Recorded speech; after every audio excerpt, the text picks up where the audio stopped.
Hello guys, জানো DJ Kalu এমআইতে iPhone কিনেছে। তা চলো ডিজে কালুর কাছে যাওয়া যাক, দেখি। এই ডিজে কালু স্কুটিতে বসে, কার স্কুটি জিজ্ঞেস। এই যে ডিজে কালু ভাই, এটা কার স্কুটি? আমার স্কুটিটা। হ্যাঁ, তুমি কোথায় যাচ্ছ? এই যে ব্যাগ ফ্যাগ, এই যে ব্যাগ আছে, কোথায় যাচ্ছ? চাল চেলাটা আনতে যাচ্ছি, রান্না হবে আজকে, রোববার আছে, সানডে। কত নিল স্কুটি? স্কুটি নিল 52,000 নিল। এটা এখন বিক্রি করে তার কেটিএম নেবো। খবরটা দেখা ভাই। এই তো সময় ঠিক আছে আমার। ইরিশালা কেটিএম নেবে? কেটিএম লোকের শখ আছে। পয়সা দেখাতে কি বাজার করতে যাচ্ছি?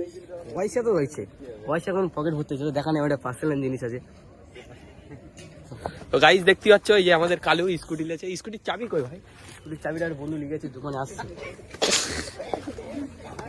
তো গাইস, চাবি বন্ধু দোকানে লিখেছে, স্কুটি লে যায়নি। তো এই পর্যন্তই ব্লগটা একটু পরে আপলোড হবে, সবাই দেখে নেবে। আর কি করতে হবে?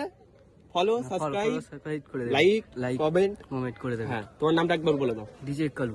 হ্যাঁ, থ্যাংক ইউ বলে দাও গাইসদের। Thank you.